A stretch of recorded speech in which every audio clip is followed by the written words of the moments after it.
Hey guys, and welcome to Petrol Ped, and welcome to the start of a very cool journey. Today I am off to meet my friends Chris and Michael from 4C Prestige to start the discussions around my next car. We're off, we're going to have a meet and have this chat around car finance. I've got a number of questions that you guys put forward to me. I'm going to talk about the ins and outs, the pros and the cons, all the various finance options, hopefully come up with a couple of decisions, and also start the hunt for my next car.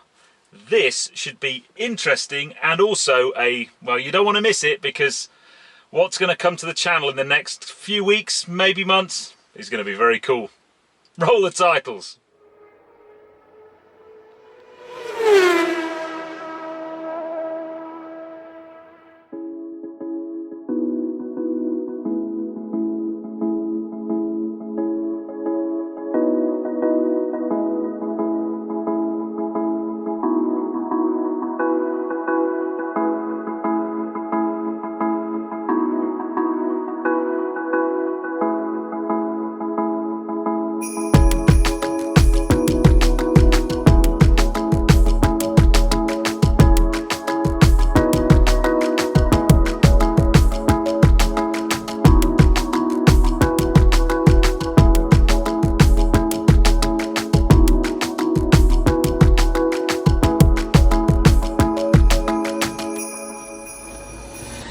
Well guys, welcome to the channel. Chris, again. Hello, Petrol Pets. How are you? Good to have you back, mate. Good so to we be just met up at a very lovely country club stroke golf club called Fox Hills, just outside of Woking. We're going to go out for a bit of a drive and just have a chat about Project My New Car. Absolutely.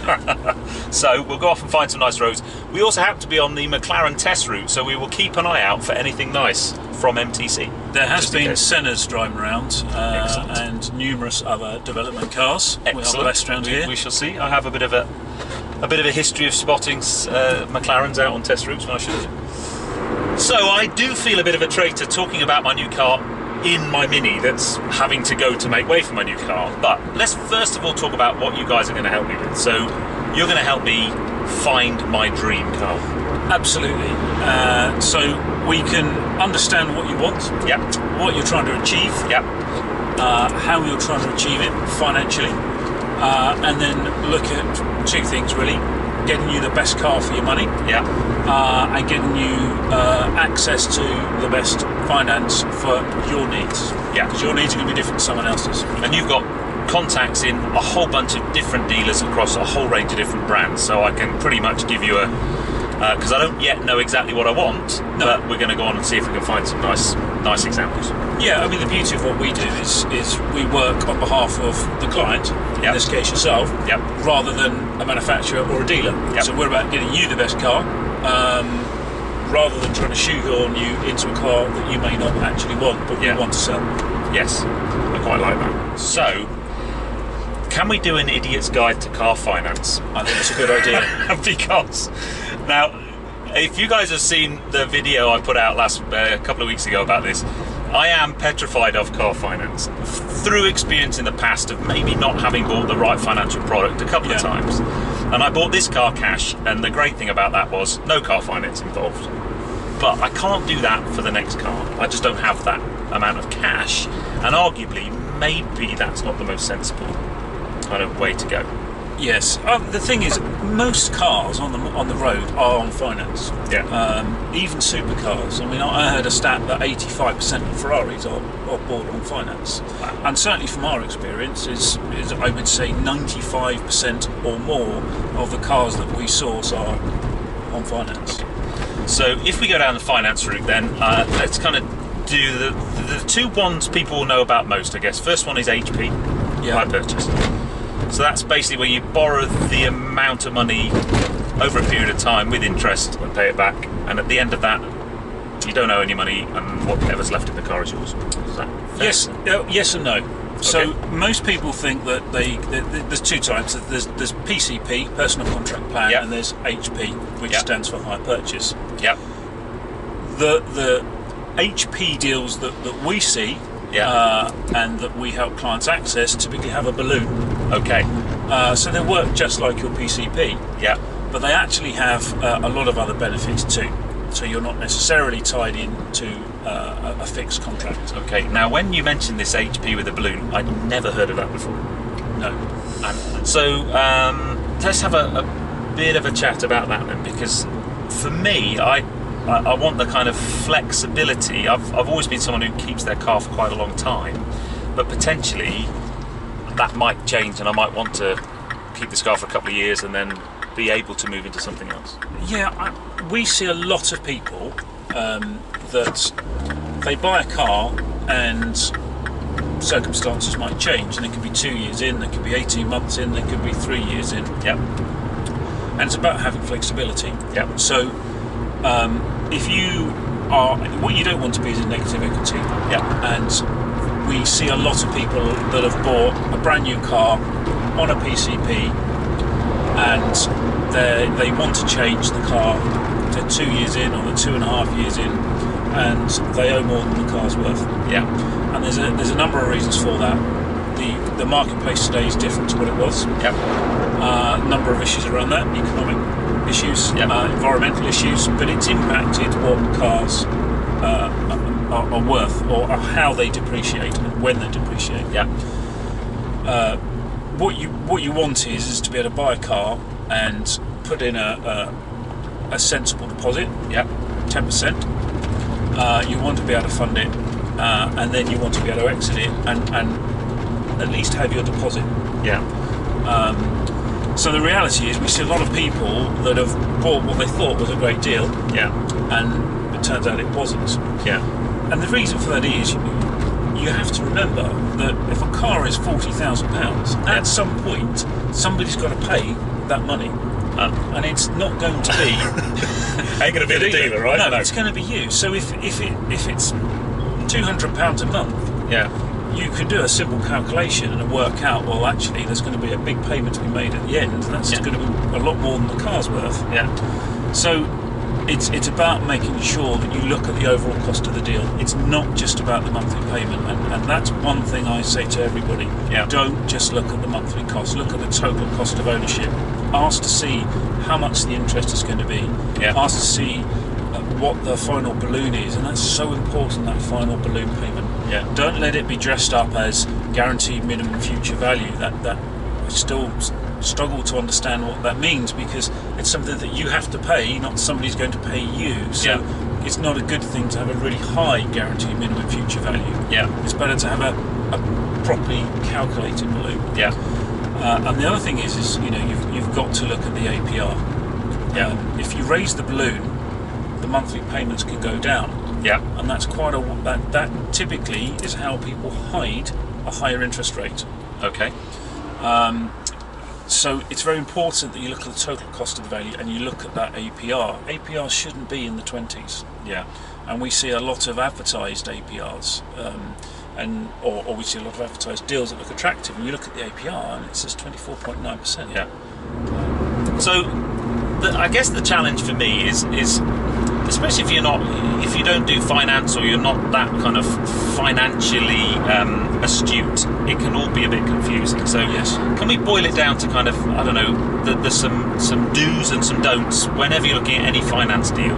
Because I guess we do need to, there's so many variables: the car, the person, the circumstances, the requirements. There's no such thing as a one-size-fits-all, but there must be some one-size-fits-all do's and don'ts that anybody should have.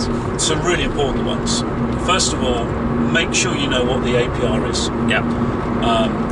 And for us, that should be an APR under 10. Yeah.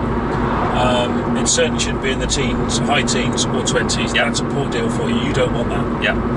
So understand what the APR is. Yeah. Sometimes you'll see a very low rate and it looks attractive. It's actually a flat rate. And they don't put what it relates to. Yeah. So ask to see what the APR is and make sure you know what the APR is. Yeah. Really look at the total cost of the deal. Yeah. A low monthly payment doesn't make it a good deal. No. If it's got a really high balloon, you're going to end up potentially negative equity. Yeah. Or you're going to end up with a much higher cost of exit. Yeah. Equally, ask to see what the total cost of interest is. And then it allows you to make an informed choice. Do I actually want this car if it's going to cost me this amount of money? Also remember, no matter what, at some point somebody got to pay for that car. Invariably that's going to be the buyer.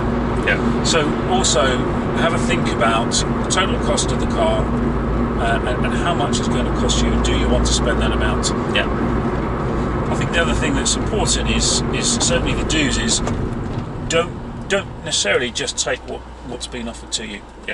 Make sure that you can calculate quite easily what that car potentially is going to be worth in a few years' time. If you're buying a 1-year-old car on a 4-year deal and your final balloon payment is £20,000, go and look what the equivalent 5-year-old model is going for. Because if it's going for £15,000 on Auto Trader, then a £20,000 balloon is not good for you. It might give you great monthly payments, but you're going to pay for it in the end. What you really want is a nice even deal with a sensible balloon and sensible monthly payments. You see, it just when it's explained like that, it sounds so obvious. But I think for me, you see a car you want, someone offers you a monthly payment, and you're only thinking about what the monthly payment is going to be, and you don't think over the period of this agreement how much I'm actually going to pay. I would say that probably 3/4 of the people we speak to who are on finance don't actually know what their final balloon is, or they don't actually understand what it means. And it's fundamental in how much you're really paying for a car. And equally, some people don't know what their APR is. They just fixated on a monthly payment. And then they need to change the car and find out they're stuck with the car because there's £7,000 in negative equity. What about so one of the ways for me thinking of reducing my monthly payments would be to put more money in up front. Which does that, but then you are running the risk of not seeing that money again. You're absolutely correct. And if you bought a new car on a PCP, I would say 9 times out of 10 you would lose whatever deposit you put in. So if you put in £20,000, you're going to say goodbye to £20,000. Equally, if you don't put a deposit in, your monthly payments are going to be much higher.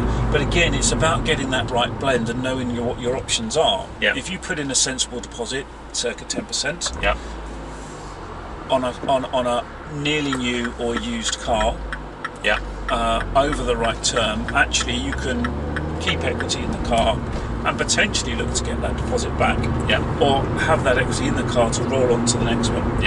What you don't want is to end up owing £4,000 on a car, and then you need to change it, and then you haven't got any money for another deposit. Now then, one question for you, because I've always bought nearly new. But there must be a driver. When should you consider buying new, and when should you consider buying nearly new, and kind of what are the things you need to think about? It's a really interesting question, because the last couple of years, since a variety of announcements, we've seen an even bigger disparity between how a car depreciates initially. So I think right now, if you insist upon buying a new car, you need to think very carefully on that, and know that there is potential exposure in terms of its depreciation.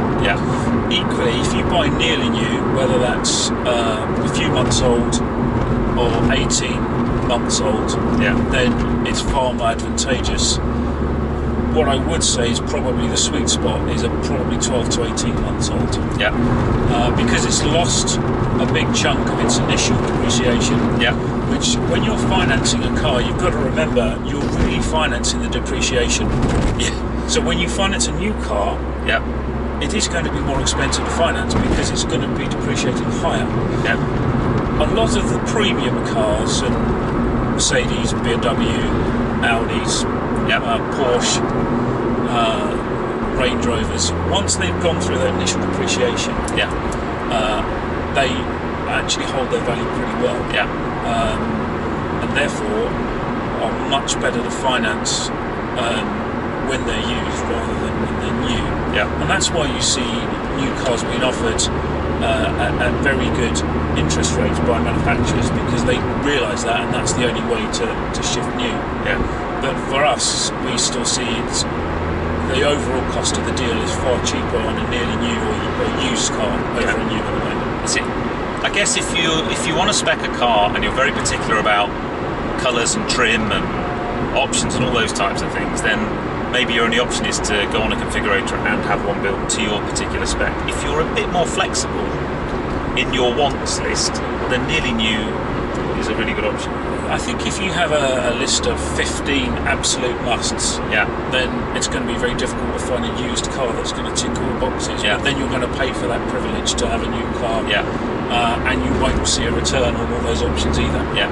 If you have a little bit of flexibility, certainly from us, when we look at a national level to source a car, usually you can find something that pretty much matches what you want. Yeah. Because I've given you a spec list of things I must have that's 4 items long. Exactly. So that's pretty easy. Yeah. So yeah, just in case you want to know what that is, it's any colour but red. Panoramic roof. Very popular these days. I like my panoramic roofs. The nicest sport seats. So any seat upgrade, I like my seats. Yep. And a sports exhaust, if that particular model has the option to have a sports exhaust. That's pretty much, because most of the kind of premium type cars I'm going to be looking at are going to have a decent stereo, and yes, they're going to have sat nav and all of that type of stuff. So really, those are my absolute must-have. So that hopefully makes finding my next car a little bit easier.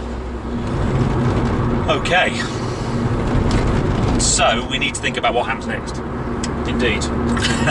Which is the really exciting bit. It is. So, I am going to give you a spec of the kind of car that I want. Yes.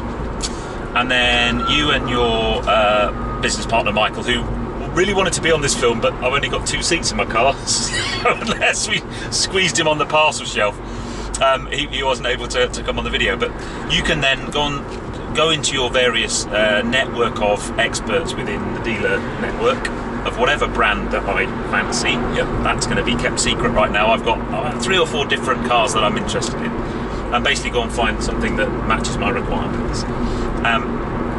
And you kind of do the legwork, if you like. That's the service that you provide, and that includes making sure the car is absolutely tip-top. Yeah, I mean, we have some great relationships with a number of dealer groups, manufacturers, etc. And sometimes, people have a different view of what a used car is. Yeah. We think it should be about perfect. If it's nearly new, if you're looking at a car that's still 15, 20, 25, 30, whatever the price may be, up into a nearly new, supercar, from a Mini to a Maserati. It should look and feel good. You want to make sure it's not had a hard life. So, we like fully approved cars from a manufacturer, but then they also need to be in the right condition. Yeah. Well, I'll clearly put all your details in the description below, so if anyone is interested in what happens next. So what happens next, guys, is Chris and Michael have a spec of what I want, and hopefully, fingers crossed, we're going to go and find something rather special. I think we will. And then the numbers men can get me a decent finance deal. I think they will. And we're going to plot the progress. And Ruby Roadster is going to be replaced by something very, very special. Now, I'm going to do a few videos around cars that I am interested in buying. So they will be hitting the channel very, very soon. But I want to thank you for your time today. For coming along.